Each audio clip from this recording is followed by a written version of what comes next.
aqui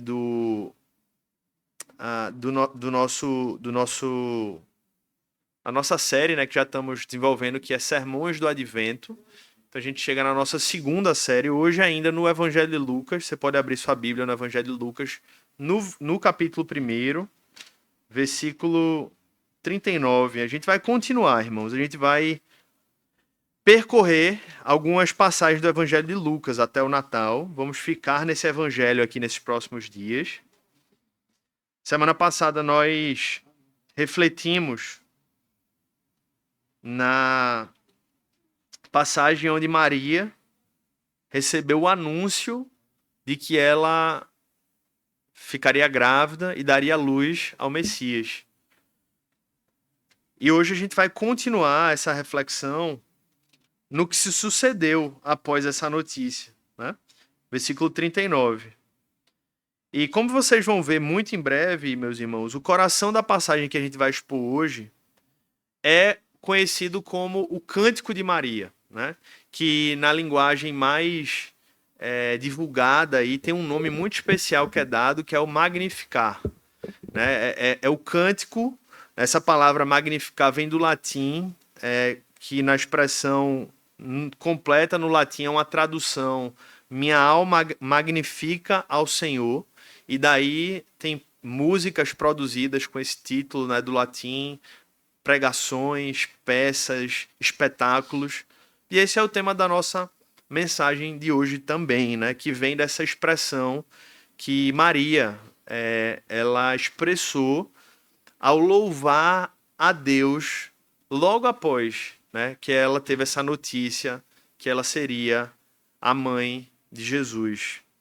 Porém, antes da gente chegar nesse cântico, que está lá a partir do versículo 46, a gente precisa ver o que é que aconteceu antes, né? Tudo se iniciou no momento, irmãos, aqui, em que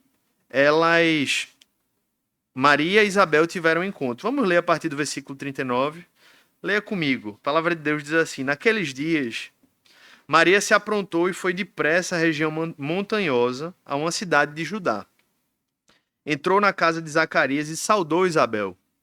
Quando Isabel ouviu a saudação de Maria, a criança lhe estremeceu no ventre. Então Isabel ficou cheia do Espírito Santo e exclamou em alta voz: bendita é você entre as mulheres, e bendito o fruto do seu ventre. E que grande honra é para mim receber a visita da mãe do meu Senhor. Pois logo que me chegou aos ouvidos a voz da saudação que você fez, a criança estremeceu de alegria dentro de mim. A igreja pode ler junto comigo o versículo 45. Bem-aventurada a que creu, porque serão cumpridas as palavras. Amém. Vamos orar, meus irmãos. Senhor Deus e Pai, Deus de toda honra, de toda glória, a quem nós rendemos todo louvor e que se revelou a nós como um Pai. Tem misericórdia das nossas vidas nessa manhã e fala conosco através da Tua santa palavra, Senhor.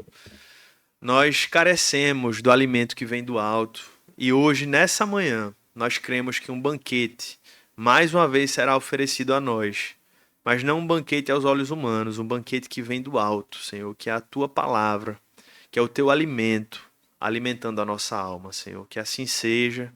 Que os nossos corações estejam abertos, Senhor, à Tua verdade, à Tua presença, à Tua palavra, Senhor. Que não haja nenhuma resistência humana à pregação da Tua palavra, mas que a Tua palavra encontre corações abertos, Senhor, rendidos, humildes e sedentos da Tua vontade e do Teu poder nessa manhã. O que nós oramos. Fala conosco, Senhor, em nome de Jesus. Amém, amém. Meus irmãos, tudo se iniciou com o encontro entre duas mulheres de Deus, Isabel e Maria.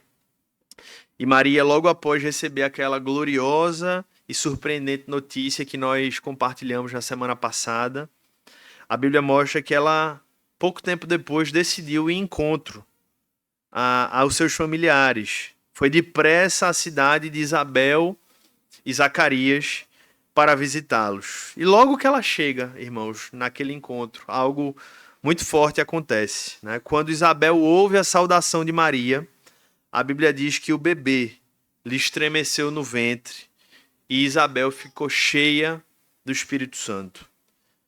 Isabel então profere palavras de honra, especialmente de encorajamento para Maria. E dali, Maria também, movida pelo Espírito Santo, entoa um cântico de louvor a Deus.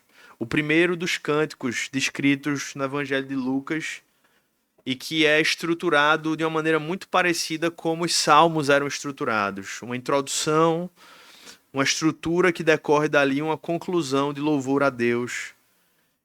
E antes da gente ler esse cântico, a gente precisa anotar a importância desse encontro, irmãos, entre essas duas mulheres. Porque se não fosse esse encontro, talvez Isabel nunca chegasse a ficar cheia do Espírito Santo como ficou. E talvez Maria nunca tivesse entoado esse cântico que marcou a igreja até hoje, que hoje nós conhecemos e que hoje nos encorajam nessa manhã. As palavras de um antigo teólogo certa vez disse que a tristeza se expande a ser ocultada e a alegria se expande ao ser compartilhada. E foi mais ou menos isso que guiou essa situação. Porque Maria, de algum modo, ficou espantada, assustada, talvez até triste com aquela notícia de um lado, porque ela, como nós vimos semana passada, não sabia o que seria dela, depois dela saber que seria mãe sem um pai. Saber que ela seria mãe e teria que contar uma história de que um anjo a procurou e anunciou o seu nascimento de um modo milagroso. Mas, por outro lado, ela também se alegrou, irmãos, porque ela ouviu da parte de Deus que ela seria mãe do Messias prometido. E o que é que ela faz diante disso? Ela vai em busca de outras pessoas, especificamente aqui Isabel. E ela procura Isabel, talvez numa expectativa de que sua tristeza, pelo medo, possa ser ocultada e talvez a sua alegria possa ser compartilhada também. Um sentimento agridoce que aquela mulher compartilhou. E foi exatamente isso que aconteceu. Porque quando ela chega para falar com Isabel, a Bíblia mostra uma ação do Espírito Santo ali entre elas. Né? Isabel é cheia do Espírito Santo. Isabel vê o seu filho testemunhar alegria no ventre. E além disso, um cântico belíssimo é composto de um modo também milagroso, de um modo inesperado ali pela obra do Espírito Santo. E por isso nós tiramos aqui uma primeira lição, irmãos, que é a importância da comunhão como meio de graça. Porque é exatamente isso que Maria nos mostra quando ela recebe aquela notícia agridoce, difícil, mas alegre, tensa, mas emocionante. O que é que ela faz? Ela vai em busca de pessoas que possam, de repente, apaziguar a sua alma, mas encorajar o seu íntimo. E ela vai em busca de Isabel, porque ela sabia que Isabel era a mulher de Deus. E logo que ela encontra Isabel, o resultado não é outro. É a presença do Espírito Santo entre elas. E é um lindo cântico de louvor sendo entoado. Por isso nós precisamos entender o papel da comunhão. Né? Não é, como sempre digo aqui, irmãos, não é um luxo. É uma necessidade da igreja. Não é uma parte adicional que nós podemos escolher se nós quisermos algo um pouco melhor para a nossa caminhada cristã. Não, é algo vital para a experiência da fé. Compartilharmos a nossa vida, dividirmos os nossos fardos, compartilharmos a nossa alegria e assim ver o reino de Deus sendo visivelmente percebido através da vida de outras pessoas. Um pastor anglicano, J.C. Riley, ele disse que há muitos que temem o Senhor e meditam em seu nome, mas se esquecem de falar, entre aspas, uns aos outros. E ele diz assim: busquemos, em primeiro lugar, a face do Senhor. Em seguida, busquemos a face de seus amigos. Se agíssemos mais dessa maneira e fôssemos mais cuidadosos quanto às nossas amizades, saberíamos melhor o que significa alguém ficar cheio do Espírito Santo. Nós vamos ser mais cheios do Espírito Santo à medida que nós aprendermos a compartilhar mais as nossas alegrias e dividirmos mais os nossos fardos, irmãos. Quanto mais a gente compartilha, mais o Espírito Santo se derrama e mais nós vemos a sua ação no nosso meio. E isso que Maria nos ensina. ela poderia ter se escondido, ela poderia ter se ocultado, ela poderia ter escolhido ficar durante os 9 meses de gestação em uma caverna, esperando alguma solução acontecer, alguma resposta vir, mas ela disse: eu vou em busca de mulheres e homens de Deus que possam ser resposta de Deus para mim, que possam refrigerar minha alma. E assim nós precisamos também fazer, nos momentos de alegria e nos momentos de luta. Amém, meus irmãos? Não subestime a importância desse papel, não subestime a importância desse passo na vida espiritual, porque sem isso você pode estar perdendo muito do que Deus quer realizar na sua vida. Segundo lugar, irmãos, nós vemos aqui algo muito belo, porque tudo que envolve a vida de Maria aqui parte de um fundamento. Maria, ela é reconhecida por tudo que ela é, porque ela era uma mulher de fé. É isso que a gente vê no versículo 45. Olha como Isabel enxerga Maria. Ela olha para Maria e diz assim: bem-aventurada a que creu, porque serão cumpridas as palavras que lhe foram ditas da parte do Senhor. Meus irmãos, Maria, ela, sem dúvida, foi quem ela foi, porque ela foi uma mulher de fé. E é isso que Isabel está reconhecendo. Você é bem-aventurada, Maria. Não porque você é imaculada, né? Isso é um erro terrível da interpretação das Escrituras, que a interpretação romana entende que Maria precisava ser imaculada para gerar um filho imaculado, mas isso não faz o menor sentido, em primeiro lugar, porque não existe base nenhuma bíblica para que Maria seja entendida como sem pecado, e em segundo lugar, se a gente fosse usar um pensamento lógico, qual é o pensamento lógico que decorre disso? A mãe de Maria também precisava ser, a avó de Maria também precisava ser, e assim até a última ascendência dela, porque senão o pecado também teria sido transmitido a ela. Então, isso é uma falácia, isso é um pensamento completamente antibíblico. Portanto, de onde vem a bem-aventurança de Maria? Não é do fato dela ser imaculada, mas sim do fato dela ter sido uma mulher de fé, meus irmãos. Bem-aventurada a que creu. Uma mulher que olhou para o Antigo Testamento e lembrou certamente das histórias de todos aqueles que a antecederam e com fé acreditava, irmãos, cria de todo o seu coração que a promessa de um Salvador era real. Ela olhava para a história e dizia assim: eu creio que de fato há de vir o Messias. E ela teve a graça, irmãos, de ser um dos instrumentos pelos quais esse Messias veio ao mundo. Por isso, Isabel olha para ela e diz assim: bem-aventurada Maria é você, porque você creu no Filho de Deus. E como é que as bem-aventuranças eram testemunhadas desde as mais antigas histórias? Também pela fé. Abraão foi reconhecido por quê, irmãos? Porque ele creu. Porque ele creu e ouviu a voz de Deus o chamando para sair da sua terra, da sua parentela. Ele não entendia plenamente tudo que estava por vir, mas ele tinha certeza de que se Deus falou, ele precisava ir. E é daí, irmãos, que vem toda a galeria dos heróis da fé, homens e mulheres de Deus que, apesar das suas falhas, dos seus pecados, das suas lutas, acima de tudo eram homens e mulheres de fé que criam em Deus e criam na sua revelação de todo o seu coração. E assim também Maria. Bem-aventurada porque creu. E creu, assim como vimos na semana passada, prontamente. O anjo vem e revela que ela seria um instrumento para a vinda do Messias. E ela olha para aquele anjo e diz assim: aqui está a serva do Senhor. Que aconteça comigo conforme o Senhor falou. Eu creio. Assim como Abraão fez. Senhor, mas sair da minha terra? Amém, eu vou. Para onde? Não, eu vou revelar. Amém, eu vou. Assim como nós encontramos, irmãos, em toda a história do povo de Deus, um povo que é guiado pela fé. E nós agora, especialmente pela fé em Cristo Jesus. A pergunta que eu faço para você é: será que você conhece um pouco dessa fé? Será que essa fé é real para você?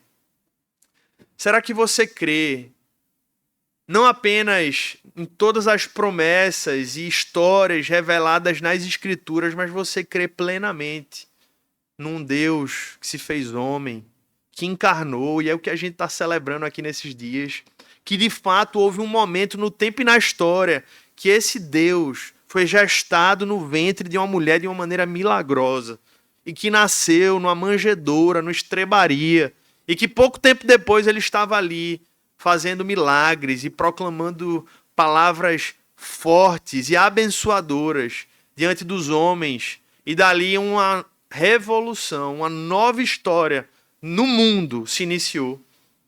Nós precisamos, irmãos, alimentar a fé no nosso coração. E eu digo isso porque uma das tentações que brotam na alma do ser humano é a incredulidade.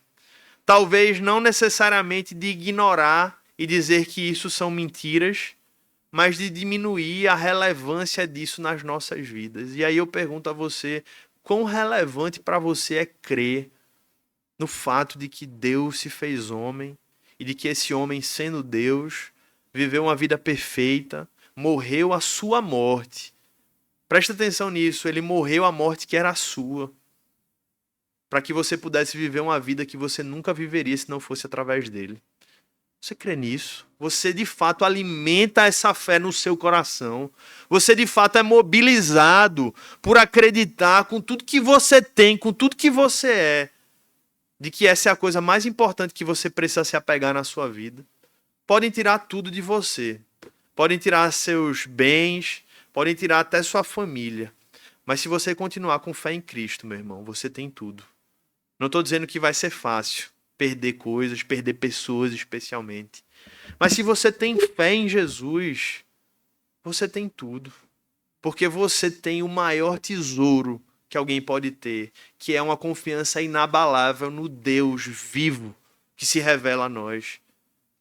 Portanto, que jamais possamos dar descanso à nossa alma até conhecermos essa fé que Maria teve, que Abraão teve, que Paulo teve, que Pedro teve, que os nossos, talvez, avós tiveram, talvez os nossos pais tiveram e que hoje nos foi legada. Mas não apenas termos essa fé, mas dizermos assim, Senhor, eu preciso alimentar essa fé todos os dias na minha vida para que ela cresça cada vez mais. E foi por isso que esse mesmo pastor anglicano, ele disse assim, é 1000 vezes melhor ser rico em fé do que em ouro.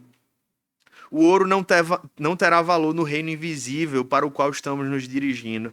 A fé será reconhecida naquele reino diante de Deus Pai e dos seus santos anjos. Quando se estabelecer o grande trono branco e forem abertos os livros, visualiza isso. A Bíblia usa imagens para que a gente visualize, não é para a gente só ler e passar rápido. E visualiza, quando se estabelecer o grande trono branco, e forem abertos os livros, quando os mortos deixarem seus túmulos. Você imagina isso acontecendo? Os mortos deixando seus túmulos e receberem a sentença final.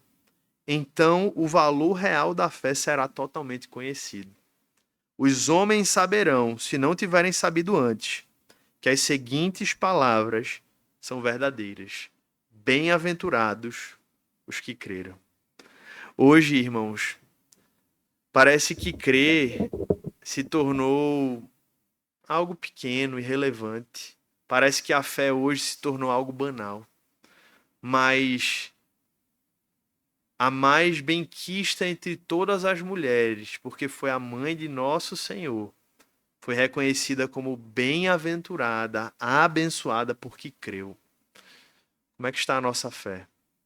Que o Senhor renove a nossa fé em nome de Jesus nessa manhã. E foi essa fé, irmãos, que fez essa mulher entoar esse lindo cântico que nós vamos ler agora. Então Maria disse, a minha alma engrandece ao Senhor, e o meu espírito se alegrou em Deus, meu Salvador. Porque ele atentou para a humildade da sua serva, pois desde agora todas as gerações me considerarão bem-aventurada, porque o poderoso me fez grandes coisas. Santo é o seu nome. A sua misericórdia vai de geração em geração sobre os que o temem. Agiu com o seu braço valorosamente. Dispersou os que no coração alimentavam pensamentos soberbos. Derrubou seus tronos, os poderosos, e exaltou os humildes, encheu de bens os famintos e despediu vazio os ricos, amparou Israel, seu servo, a fim de lembrar-se da sua misericórdia a favor de Abraão e de sua descendência para sempre, como havia prometido aos nossos pais. Maria permaneceu cerca de 3 meses com Isabel e voltou para casa. Meus irmãos, esses versículos registram esse hino de louvor conhecido como Magnífica, né? E eles nos trazem também lições muito importantes aqui nessa manhã, né? Já falamos da importância da comunhão, a importância da fé, e aqui ele começa a nos lembrar uma terceira coisa muito importante para as nossas vidas, que é da familiaridade com esse livro aqui. Sabe por quê? Quando Maria canta esse hino, irmãos, ela recheia esse hino de expressões da Bíblia que até então ela conhecia. Talvez ao ler esse hino você tenha se lembrado certamente de expressões usadas nos Salmos, mas especialmente de um hino e de um cântico e de uma oração, mais precisamente, registrada no Antigo Testamento. Você consegue lembrar de quem é esse cântico que se semelha bastante à oração de Maria? Quem lembra? O cântico de Ana, quando foi visitada pelo Senhor e ficou sabendo que seria mãe. Ela olha e canta ao Senhor com expressões muito parecidas com aquelas que Ana entoou ao Senhor no livro de 1 Samuel. E isso nos mostra, irmãos, que a mente dessa mulher bem-aventurada estava repleta da palavra de Deus. Ela conhecia a palavra de Deus. E quando ela cantou, o que simplesmente brotou dos seus lábios foi a palavra de Deus. Movida pelo Espírito Santo, ela escolheu a própria linguagem que o Espírito Santo havia consagrado, qual seja as palavras que hoje nós encontramos no que hoje chamamos de Antigo Testamento. E a aplicação disso é muito simples para nós, irmãos. É que nós precisamos, isso também não é um luxo, isso é uma necessidade, nos familiarizar cada dia mais com a santa palavra de Deus. Porque nos momentos de luta, ela vai nos encorajar, nos momentos de alegria, ela vai nos exortar, nos animar no bom sentido e nos dirigir rumo ao alvo que é Cristo. Nós não podemos ser, irmãos, isso é algo tremendamente triste, a gente imaginar que o povo de Deus possa estar admitindo ser analfabeto da sua palavra. Nós precisamos ser o povo que é movido e é familiarizado, irmãos, com esse livro. Ao ponto de não apenas num cântico especial saírem palavras que provêm desse livro, mas numa conversa, num diálogo, numa resolução de problemas, no lidar com a vida no dia a dia, esse livro ele possa brotar nas nossas ideias, nos nossos pensamentos, nas nossas mais diversas situações do dia a dia. Mas não existem atalhos para isso. Para que Maria pudesse ser essa mulher imersa na palavra de Deus, com certeza, meus irmãos, ela lia ou ouvia constantemente as Sagradas Escrituras. Por isso eu quero deixar esse encorajamento aqui para você, para que você e eu sejamos pessoas comprometidas com a palavra de Deus, irmãos. Isso é o único meio de nós sermos iluminados num mundo cada vez mais sombrio. Se você de repente chega hoje aqui e diz assim, minha fé está tão fria, a gente acabou de falar de fé, e você diz assim, minha fé está tão fraca. Olha, eu posso errar, mas eu vou errar na exceção da exceção da exceção da exceção. Eu posso dizer que se você chega dizendo aqui que a sua fé está tão fria, mas tão fria, eu posso dizer que é muito provável que isso seja uma causa do seu afastamento das Sagradas Escrituras. E por que eu digo que eu posso errar? Porque uma exceção da exceção, de repente você está vivendo um problema biológico, uma doença, e que ainda assim, nesse caso, irmãos, a palavra de Deus vai lhe ajudar também nesse contexto. Mas, em regra, frieza espiritual está intimamente ligado a um abandono das Escrituras na sua vida pessoal. Portanto, Maria não tinha a fé que ela tinha por acaso. Ela se alimentava, irmãos, das Sagradas Escrituras. Ela ouvia, ela meditava. A Bíblia alimentava a alma dela. Talvez você chegue assim, minha alma está árida. E eu digo para você, volte às Escrituras. Volte a considerar a Bíblia no seu dia a dia, irmãos. Uma coisa tão óbvia, mas que tantas vezes a gente precisa ouvir o quê? O óbvio. O óbvio. Nós não chegamos aqui todos os domingos para ouvir novidades, mas para ouvir as verdades antigas que nós todos os dias insistimos em esquecer. Portanto, se você quer alimentar a sua fé, volte às Escrituras. Volte à busca pelo Espírito Santo através da sua santa palavra e seja familiarizado com a Sagrada Escritura, para que você possa dar testemunho disso com a sua vida, como deu Maria, quando ela só teve um cântico e o cântico dela veio recheado das santas palavras de Deus. Quarto lugar, irmãos. Maria começa o seu cântico dizendo: a minha alma engrandece ao Senhor e o meu espírito se alegrou em Deus, meu Salvador, porque ele atentou para a humildade da sua serva. Irmãos, esse texto aqui é a prova cabal de que nem a própria Maria se reconhecia como imaculada. Porque se ela entende que precisa de um Salvador, ela entende que precisa resolver os problemas do seu pecado. E é isso que ela fala. Meu Salvador. Meu Salvador. Deus, o meu Salvador. E nós percebemos aqui, irmãos, que até aquela que seria a mãe do nosso Senhor reconheceu a sua incapacidade espiritual. E aqui nós encontramos a profunda necessidade que nós temos de humildade. Ela, sendo mãe de Cristo, ela começou a sua gestação dizendo para Deus e para os que estavam ao seu redor: Jesus é meu Salvador. Ela reconheceu que precisava de um Salvador. É isso que a gente vê no próprio versículo 50 também, quando ela diz assim: a sua misericórdia vai de geração em geração. Ela sabia que aquele privilégio de ser mãe do Senhor Jesus não era pelos seus méritos, não era por ela ser imaculada, não era por nenhum outro motivo a não ser pelo fato de que as misericórdias de Deus iam de geração em geração e graciosamente havia chegado até ela, reconhecendo que era uma bênção e graça de Deus que ela fosse a mãe do Messias.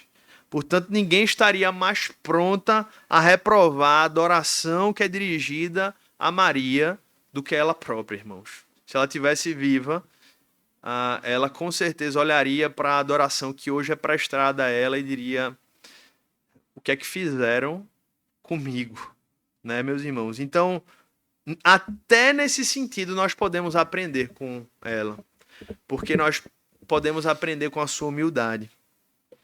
Ela, sendo mãe de nosso Senhor, reconheceu a sua fraqueza e reconheceu a sua necessidade de salvação.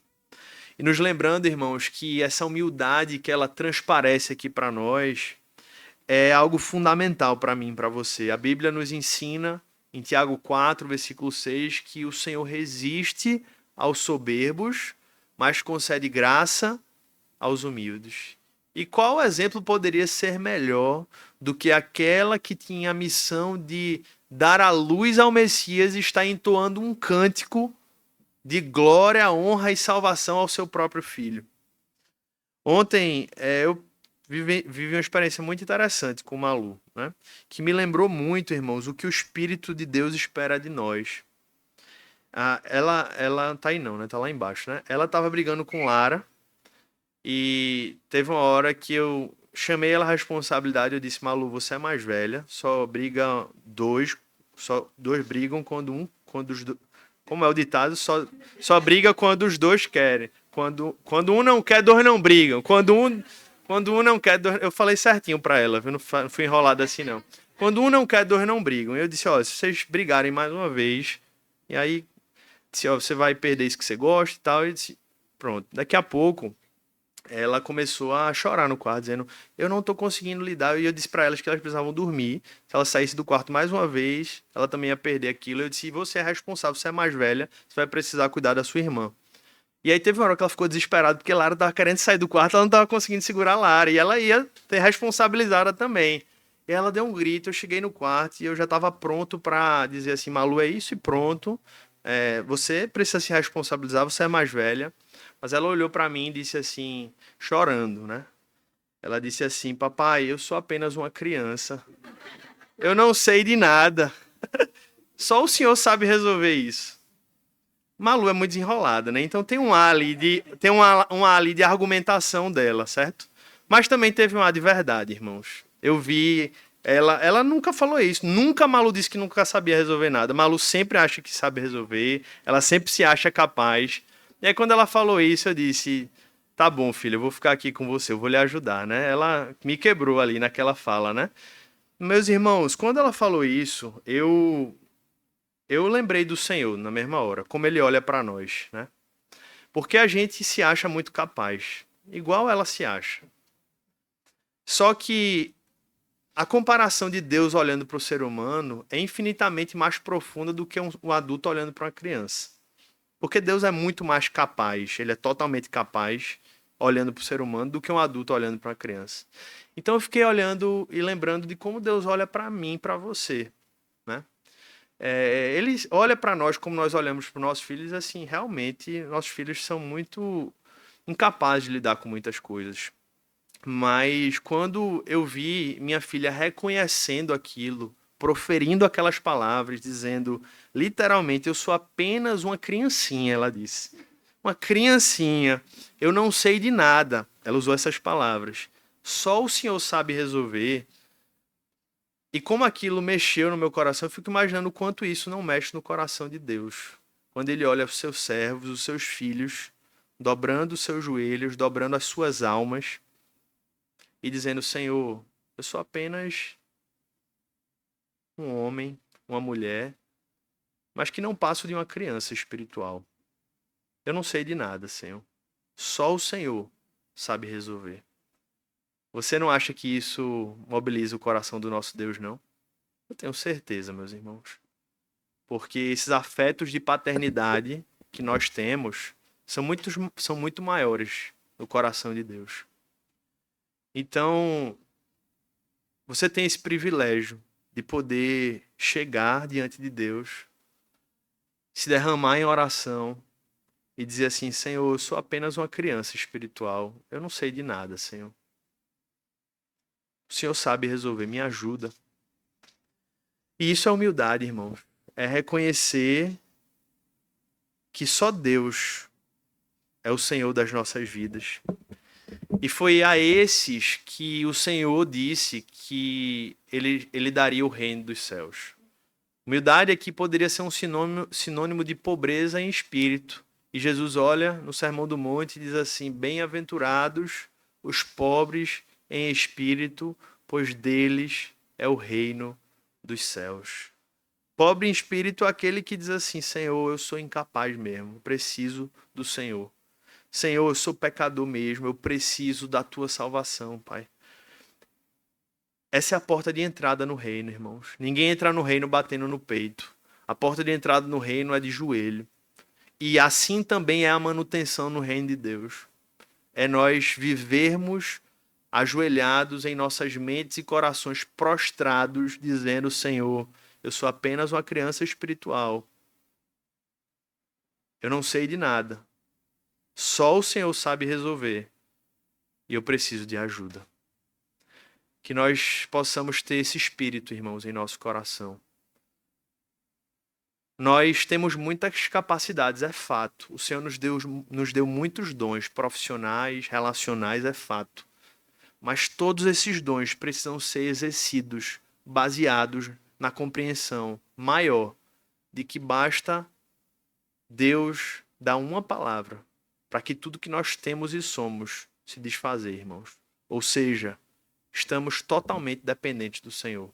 Não tem nada, absolutamente nada que fuja do controle de Deus. Sua vida pode estar totalmente resolvida. Esse problema que você chegou aqui hoje, de repente trazendo, que lhe aflige o coração, se Deus respondesse ele hoje, e você tivesse com a vida toda resolvida, entre aspas, bastava um sopro divino para que toda a nossa vida mudasse cabeça para baixo segundo a sua soberana vontade, irmãos. Então, a humildade nos faz olhar para a nossa vida e dizer assim, Senhor, eu nunca vou controlar. Senhor, eu nunca vou saber totalmente. Senhor, eu nunca vou ser plenamente capaz. Por isso, eu preciso me render ao Senhor. E foi isso que Maria fez, irmãos. Mesmo quando parecia que ela agora tinha chegado ao topo do mundo, porque ela era a mãe da grande promessa que o seu povo esperava há séculos, ela olha para o Senhor e canta dizendo, Senhor, eu preciso de um Salvador. O Senhor é meu Salvador. E isso aqui é apenas um dom da graça. Isso não muda em nada a minha dependência do Senhor. Que o Senhor nos faça humildes, irmãos. Que o Senhor nos faça dependentes dele. Que o Senhor nos mostre que nós precisamos todos os dias render as nossas vidas a ele. Porque quando nós abrimos mão dessa decisão e desse espírito, nós estamos dando os nossos primeiros passos para o abismo espiritual. Que o Senhor nos livre disso em nome de Jesus. Por fim, irmãos, a gente, depois de refletir em algumas coisas que se aplicam à nossa própria vida, nós passamos a conhecer algumas coisas sobre o que Deus está fazendo aqui nesse momento da história. Uma mulher até então desconhecida, vivendo numa região desprezada, no meio de uma nação pequena, está sendo usada aqui, Maria, para responder o maior problema da história da humanidade. E qual é o maior problema da história da humanidade? É que o pecado invadiu a nossa história e desfez tudo, e complicou tudo, e bagunçou tudo. E agora Maria estava sendo o instrumento de Deus para mostrar que essa realidade perdida, manchada, má, agora poderia ter um novo início. E agora poderíamos ver uma nova história sendo desenrolada diante de nós. Aquelas perguntas que antes nós fazíamos e que não encontrávamos solução. Por que os maus prosperam? Por que os soberbos prevalecem? Por que os poderosos egoístas permanecem? E aqueles que têm muito e não são generosos continuam prosperando? Até quando isso vai durar?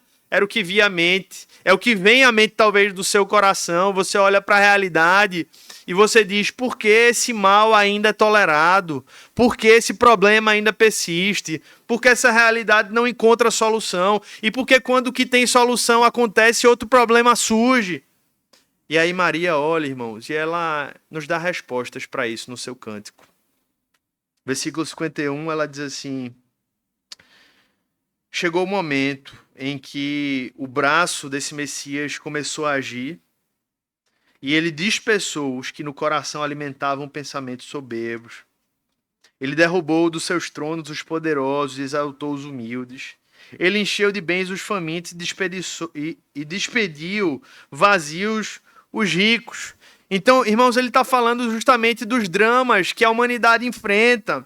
Ela começa falando sobre uma intervenção moral que esse Messias viria trazer, porque ele dispersou aqueles que têm pensamentos soberbos, aqueles que têm a sua moral totalmente antagônica aos valores do reino, aqueles que estão vivendo uma vida totalmente perversa e pervertida.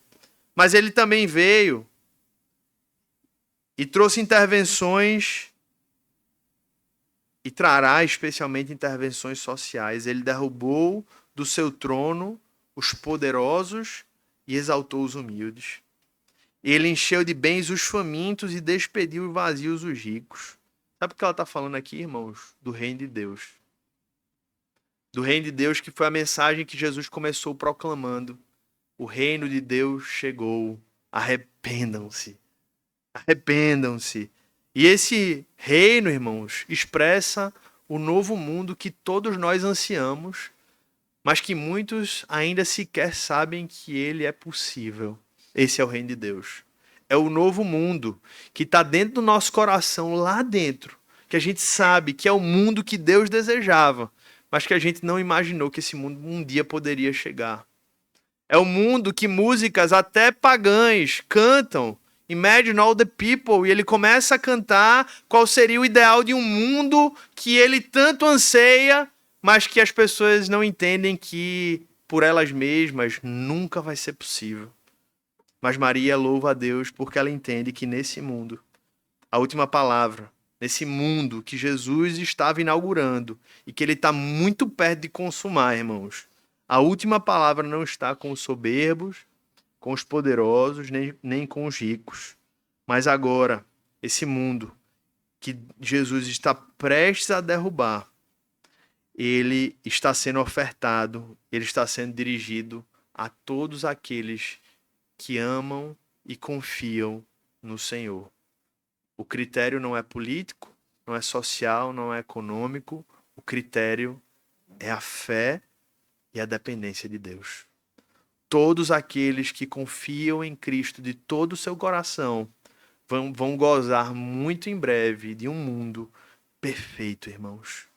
Um mundo onde não vai haver nenhum mal, nenhuma injustiça, nenhum problema, nenhuma doença, nenhuma crise emocional, nenhum dilema. Absolutamente nada existirá nesse mundo que não seja a glória de Deus invadindo tudo e todos. E o amor de Deus regendo todas as pessoas. É provável que quando Maria entoou esse cântico, irmãos, é muito provável que ela talvez associasse os soberbos, os poderosos e os ricos, talvez apenas ao poder romano, que tanto oprimia os judeus naquela época. Mas a verdade é que ela talvez até sem saber da dimensão do que ela estava cantando, ela estava cantando sobre algo muito maior que a queda do Império Romano. Ela estava falando sobre algo muito maior do que a prosperidade do Israel étnico. Ela estava cantando sobre o cumprimento de toda a profecia bíblica, qual seja o reino de Deus, o reino de paz, justiça e alegria para todos que amam o Senhor. Um reino que a sua alma anseia. E que talvez você, no meio desse mundo perdido, está correndo atrás de outros reinos, esquecendo de que o reino prometido que você de fato precisa, ele já está garantido, ele já é certo, ele já foi conquistado pelo Rei dos Reis e pelo Senhor dos Senhores, o reino inaugurado na vinda de Jesus e que será consumado muito em breve na sua volta. Um novo tipo de sociedade, um novo tipo de governo, um novo tipo de cultura que sequer nós temos a capacidade de definir plenamente. Nós temos uns lampejos. Leia os evangelhos, leia o livro de Atos, leia o livro de Apocalipse, e você vai ter lampejos desse reino. Mas nós não conseguimos entendê-lo plenamente. É algo muito distante da nossa realidade. É como mais ou menos tentar entender um Deus homem. É como mais ou menos tentar entender a Trindade. A gente tenta, não é verdade? Mas a gente consegue. É mais ou menos isso que o reino de Deus é. Nós tentamos, nós vislumbramos algumas coisas, mas nós só vamos compreender plenamente quando esse reino vier em poder e glória e nos alcançar, nos envolver, nos abraçar e nos transportar para dentro dele. Amém, meus irmãos? Glória a Deus por isso. Um reino de valores invertidos aos olhos humanos, onde os mais admirados não são os valentes, não são os guerreiros, não são os vingativos, mas os mansos e misericordiosos e pacificadores na presença de Deus. Um reino em que a porta de entrada não é pela força, não é o mais forte que entra nele, mas é por aquele que reconhece o seu pecado e que diz assim: eu preciso de Cristo. Glória a Deus por isso, irmãos. Glória a Deus. Com ruído aí, né? Se puder chamar Tiago. Agradeço aí, acho que ele sabe mexer no som, Tiago do som. Se puder chamar ele lá, eu agradeço. Meus irmãos, eu vou concluir dizendo o seguinte. Maria, ela nos ensinou sobre esse reino através do seu cântico, que foi entoado cheio do Espírito Santo. E eu quero convidar você a se deleitar com esse reino também, porque depois que Jesus invadiu a história, irmãos, nada mais vai ser igual, nada mais é igual. Só que a gente está diante de uma tensão hoje. Qual é a tensão? É que a gente está entre o já e o ainda não. Você escuta eu falar tudo isso e você diz assim, mas parece que está tão distante esse reino chegar, né? Não está tão distante esse reino chegar. Mas é mais ou menos assim, irmãos. Quanto mais perto dele tá chegar, mais o negócio fica quente, mas tem uma hora que a gente vai ver acontecendo. Tem a pipoca, tem uma hora que ela fica milho até chegar aquela temperatura onde a gente vai ver tudo transformado. Não sei por que veio esse exemplo da pipoca agora. Espero que você não esteja com fome. Mas assim, tá pertinho, irmãos. Tá pertinho. A temperatura tá esquentando, mas ela tá esquentando para que chegue o devido momento onde a gente vai, com a graça de Deus, ver aquele milho virando aquela pipoca. Então eu quero convidar você a perseverar, porque de fato, com a vinda de Cristo, nós já estamos vendo elementos concretos onde a vida, a família, os valores, o trabalho, a política já podem começar a receber lampejos, irmãos, de uma nova perspectiva do reino. Ou você acha que o fato de você hoje ser um discípulo de Jesus não é um exemplo disso? O fato de você ter abandonado a sua velha vida é um exemplo claro do reino de Deus entre nós. Porque onde é que você estaria, ou o que você estaria fazendo, se não fosse Jesus entrando na sua vida? Talvez você estivesse matando, se prostituindo, falando mal de outras pessoas, fazendo mal a outras vidas, matando não apenas externamente, mas internamente, abortando crianças, como é o padrão desse mundo. Mas agora você está servindo pessoas, criando filhos, abençoando, proclamando palavras e abençoando esse mundo. Isso não é o reino de Deus entre nós, não? Isso não é um exemplo do reino? Na nossa frente, ou melhor, representado em nós? E os testemunhos que você carrega de cura? Quem tem testemunhos de cura divina aqui? Levanta a mão. Tem vários. Levanta mais alto. Mais alto. Mais alto, para todo mundo ver. Testemunhos de cura divina. Isso não é o reino de Deus entre nós, não? Quem tem testemunhos de familiares totalmente perdidos, reconciliados com Cristo? Isso não é o reino de Deus entre nós, não? Quem tem testemunhos de provisão chegar no momento que você dizia, ou o Senhor provê, ou vai dar tudo errado na minha vida? Isso não é o reino de Deus entre nós, não? O problema é que o mal, irmãos, ele ainda está entre nós. Então a gente está nessa tensão entre o já e o ainda não.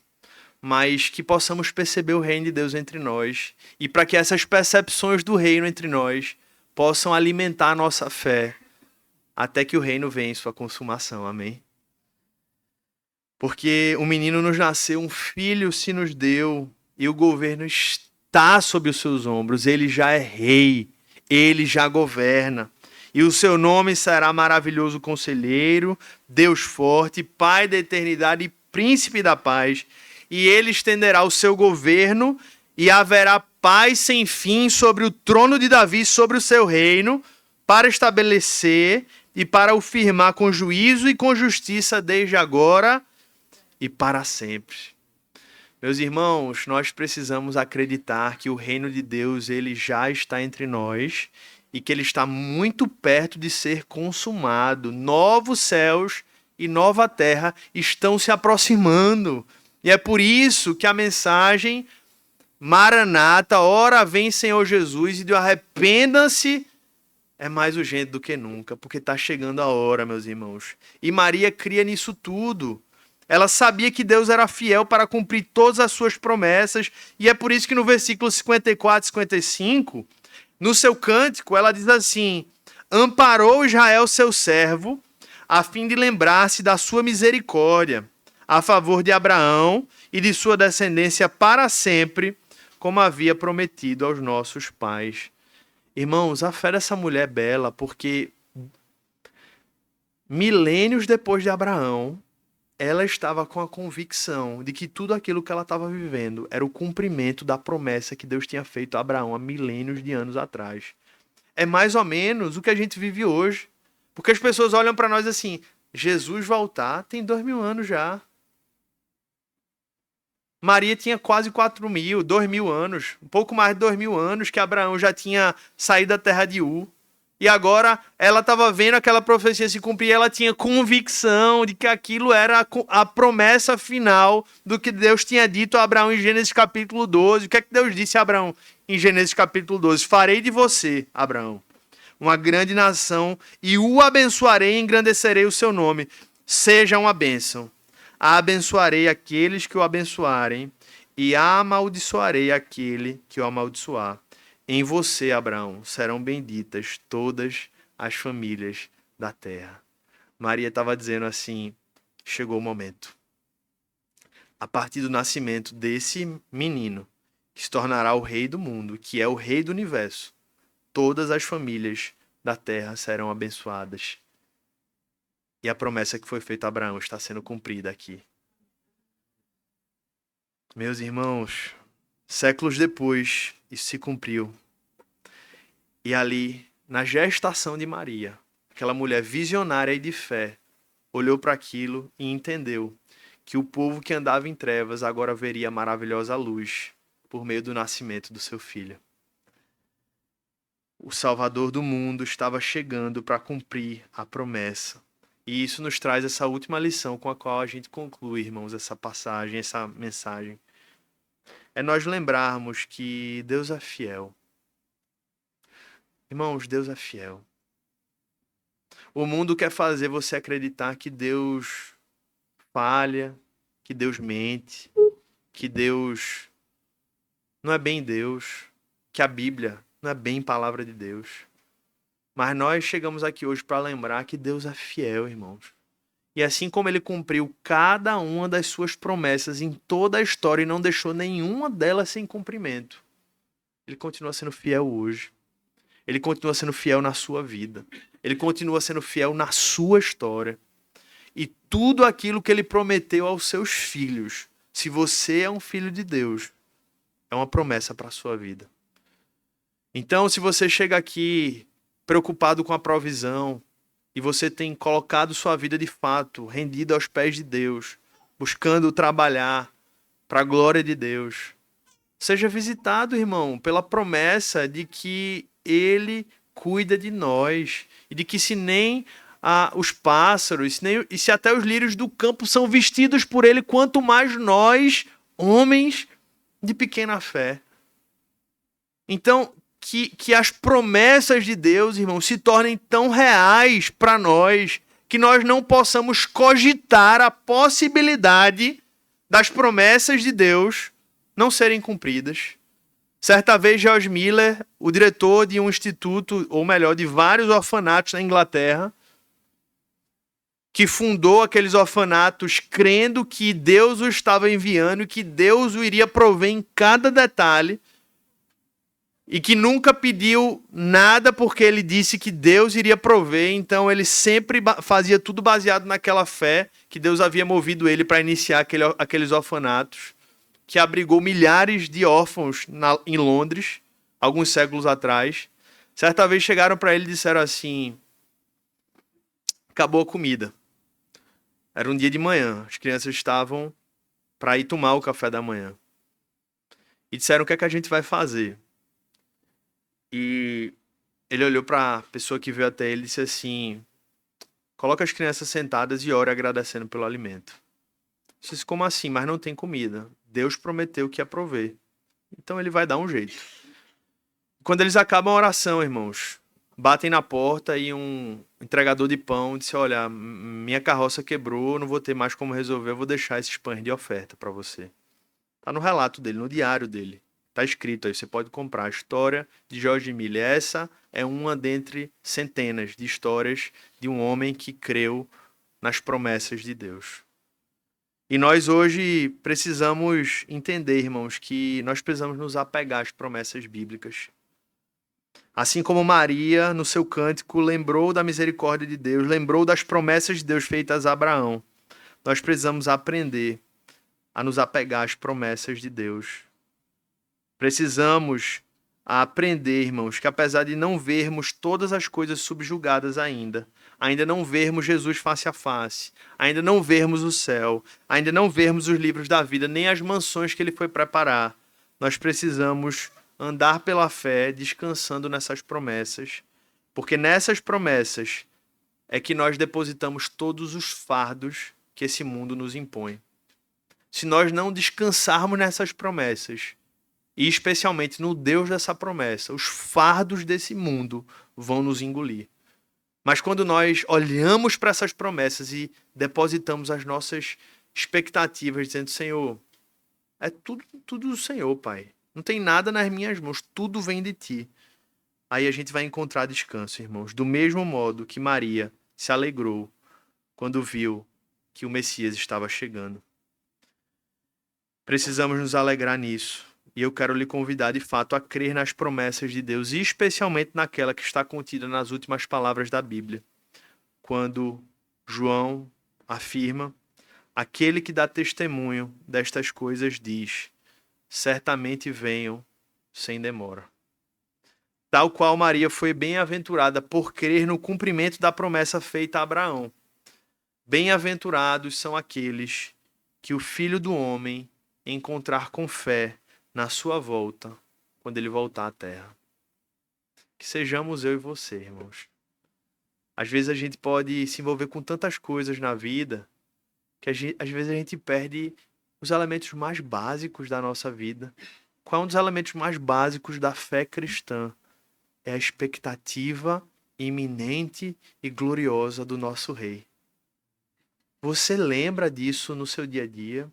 Você tem expectativas santas por esse dia? Irmãos, precisamos alimentar o nosso coração com coisas como essa. O Rei está voltando. O Rei está voltando. E se o seu coração está anestesiado para isso, chacoalhe o seu coração e diga assim: Senhor, eu não posso abrir mão de me lembrar disso. Porque tal qual Maria foi vista como bem-aventurada, quando ninguém mais cria nas promessas de Abraão, eu quero também ser um bem-aventurado, quando ninguém talvez mais crê na volta do Senhor Jesus. Que o Senhor nos encontre com fé nesse grande dia, mas não apenas lá, que nós sejamos encontrados com fé hoje, até porque não sabemos quando será o grande dia. Amém, meus irmãos. Feche seus olhos, vamos orar. Senhor Deus, a Tua presença aqui, Pai. Nós olhamos para a vida de Maria